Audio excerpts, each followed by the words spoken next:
How were you with the draft this past weekend? Because as every Brad Holmes draft, much is made about it, where he went wrong, where he shouldn't have did this, and blah, blah, blah.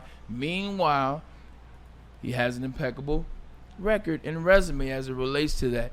Here's another draft where some pundits have ranked them C+, C-, the bottom of the draft. One of the ones that Mass sent in, most valuable 2020 NFL draft classes, had him ranked second from last. Were you with the Lions draft and Brad Holmes, the fifth draft he's had? Been waiting all weekend to answer this question. I know you have. Pete, I sent you an email just a moment ago. I have it, sir. Okay, bring that up in a moment here. I'll wait I for you. want to add a little caveat to what I've been saying for a few years now, and that is that Dan and Brad have a list of guys that they see as elite. It's not just that. They have a short list of guys that they will allow to be Detroit Lions. And they don't care where they get them. Yeah. Because Christian Mahogany should have been a fourth-round pick last year, but he went in the sixth. And that makes taking Manu in the third a lot more palatable. If you look at where we got our guys around in this draft, they got the guys that they wanted. You might have wanted them to take somebody else in the third, but you got the receiver that they wanted. That you might have been able to wait for the fifth for, but they don't care because there's something that happened with this franchise a few years ago that nobody takes enough account. They just don't realize that this is what happened. Chris Spielman came in with the Fords, and before Dan or Brad was ever hired, they said only one thing matters here, and that is the culture that we are about to build. So no, this team doesn't draft to fill holes. They don't draft because somebody's high on Mel Kiper's list. They identify targets, and then they have them come in here for interviews, and then they go out and they do whatever they can to get them. Now, there's a PFF ranking. All the pundits, I don't really care. When it comes down to analyzing football players and success, no one does it better in the game than PFF, in my opinion. When it comes down to Moneyball for football, they are the best. And you want to throw this graphic up here? Let's look at real value.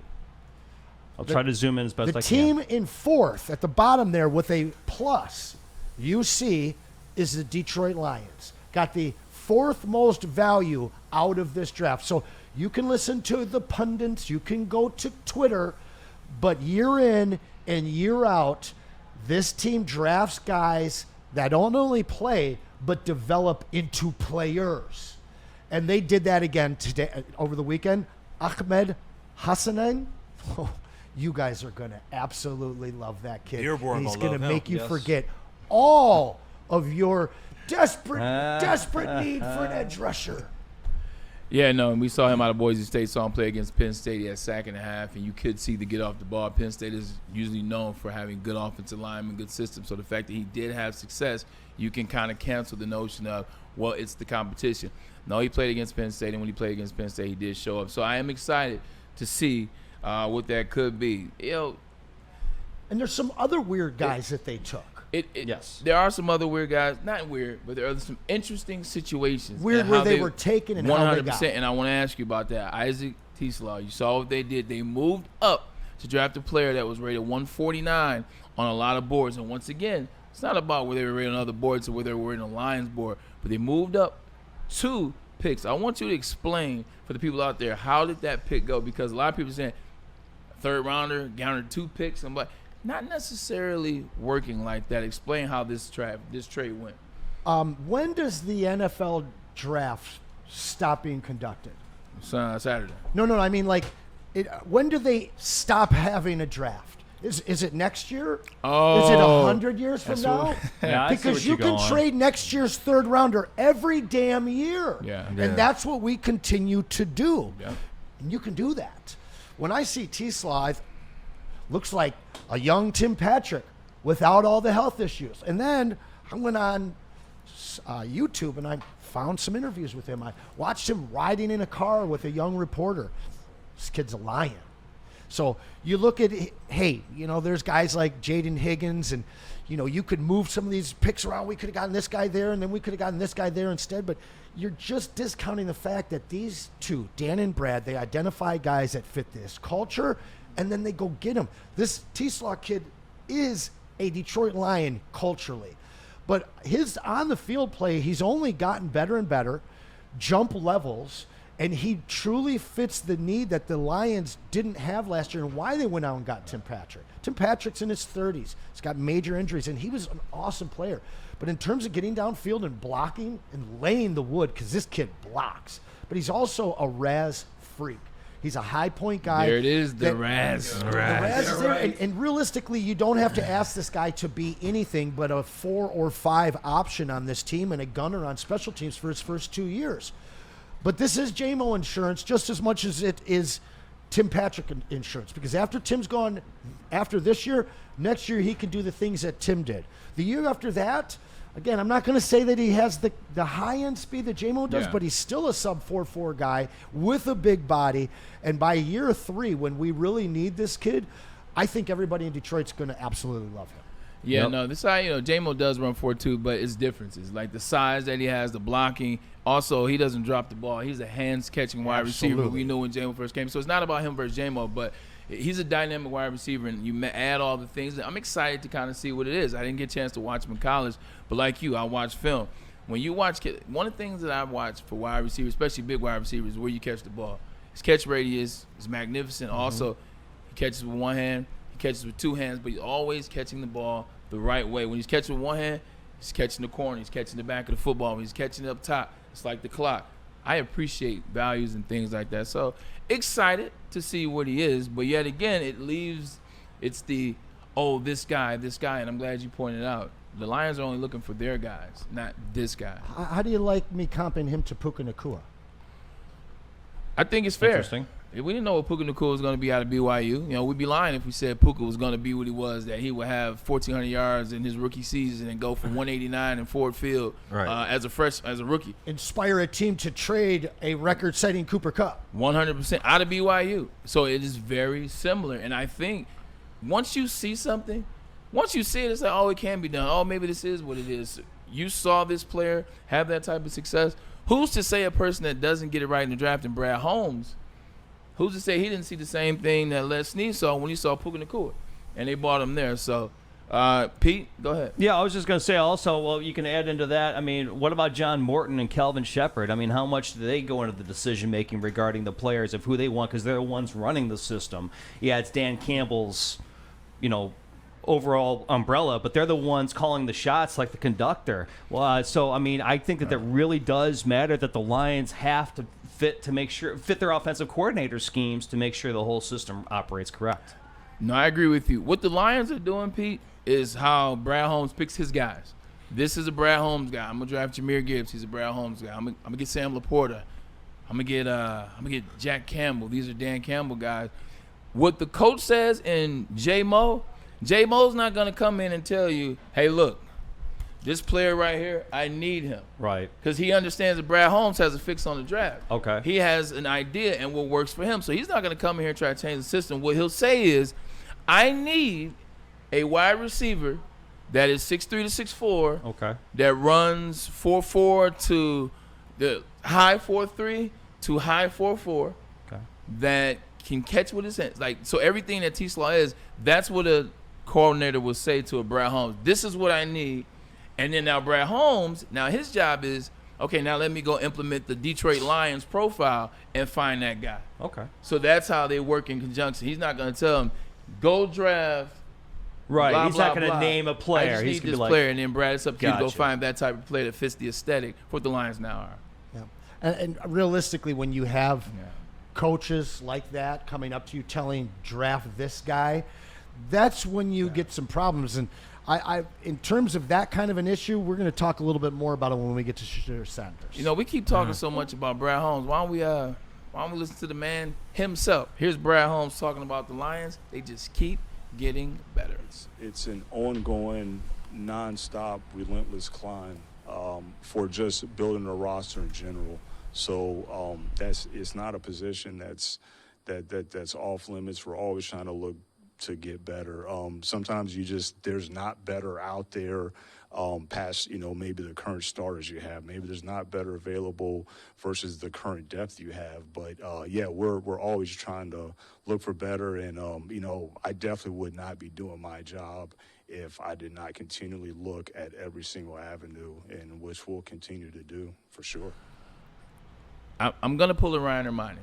Okay, this will be a shout out to Ryan. What's going on? Hope everything is good with you and the family. What I heard when I heard this, what I paid attention to when I heard this, is the same thing that he's been trying to tell us during the season, as soon as the season's over, last year after the draft. We're good. We are good. We have drafted the players that we want. We have gone after the players we want in free agency. Over the last 4 years, soon to be 5, we have built the foundation for a Super Bowl winning team and a team that can have success for some years. So when he's in the draft and he's telling you, he said, look, we looked.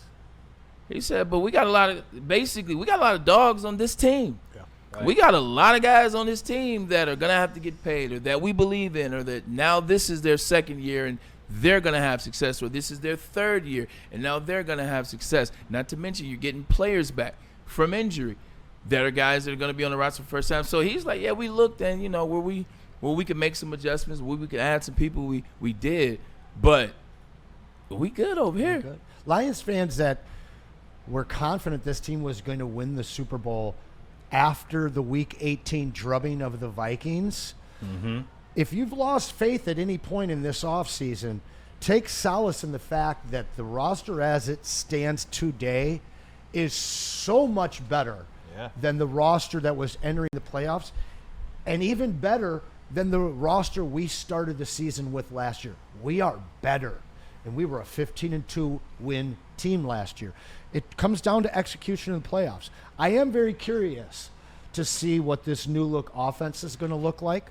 I know everybody thinks that they've got the wizard down there in Chicago, but if you recall, this was one of the leading offenses in the league when Dan Campbell was making the play calls. So I am curious to see what kind of changes we have defensively and offensively with new DC and OC here. But in terms of personnel, yeah, Bray, we good. Yeah, and I definitely think we're coming to an age where I believe in what this man is saying. We talked about seeing is believing. Well, 15-2 and what they've done. You know where we're not good though? Where are we not? We are not good in the super chat. Michael Wary is the only guy that got the memo. Michael Wary with the first super chat. Bray, I had the same issue. Tailor made all day, baby. Hey, what? Tell me about it, man. That's Sim 2. Sim 2 is what brought me to Tailor Made. Well, the R7 is what brought me to Tailor Made. Sim 2 brought me back home. So, yeah, 100%. Shout out. Appreciate it. I want to catch everybody up in the chat. We are giving away another huge giveaway today. My man Pete really helped us out. Brought in a bunch of awesome cards here. Brought in a pack of unopened tops for you. Of course, we got the Braylon Edwards rookie that he's going to get signed for you. But today's special. Yeah. Because Bray doubled down. And obviously, all of you guys that contribute to get in on this giveaway, we're going to create that big wheel. But whoever the top three contributors are today, we're going to put you in a separate wheel so you can go golfing with Braylon Edwards, the most influential Wolverine athlete to come out of Ann Arbor this century. This century. You know, you guys are too kind. You guys are too kind. But, I'll remind him, Bray. You know, every once in a while you do need to be reminded. You need to be reminded that you know what the hell you're doing. I think Brad Holmes knows what the hell he's doing. You know who else thinks Brad Holmes knows what he's doing? It's our good friend Ari Mayroff at my 33rd Up team. He thinks that you should listen to Brad Holmes, Dan Campbell. Let's all watch together. So yeah, the Lions were another one over here as we keep on going through my takeaways. And the reason this one was interesting for me because the Lions, we know how good they draft over the years. I mean, Brad Holmes has proven himself. Like, don't question me. Do not. Right? Remember the Jahmyr Gibbs, Jack Campbell, Sam Laporta draft. Everyone was like, what are you guys doing? Everyone was giving them failing grades. Of course, those guys were all amazing. From their first three picks, there was Tyleik Williams at pick 28, Tate Radledge at 57, then Isaac Tesla at number 70. I want to look at two of those guys specifically. Tyleik Williams was not somebody who was talked about as a first-round pick. Love it. Absolutely love it. High production, power school, wants to be here, came in for an interview and knocked it out of the park. Already had a hat waiting in his living room, and that was the only one he wanted to put on. That guy wants to be a Detroit Lion. He's a Midwest kid. I love that pick. Appreciate that. Keep it going, Pete. You got it, buddy. Hang on. Let me get it back, and we go.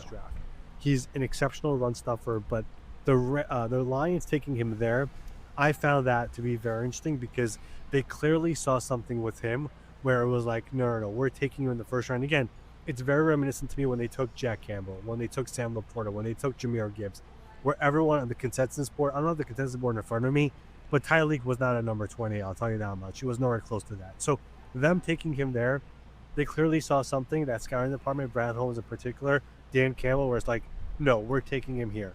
The other one that was the most interesting to me was Isaac Tesla, the wide receiver out of Arkansas, round 3, pick 70.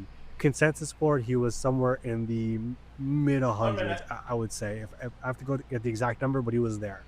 The reason it's so interesting to me because they aggressively traded up to get him. They gave up a 3rd round pick in this year's draft and 2 3rd round picks in next year's draft to the Jaguars to make sure they get Isaac Tesla here in this draft. So that one in particular, I mean, they've been looking for a guy across from Amon-Ra St. Brown for the last couple of years, I would say. Like, they've had guys. Josh Reynolds was there.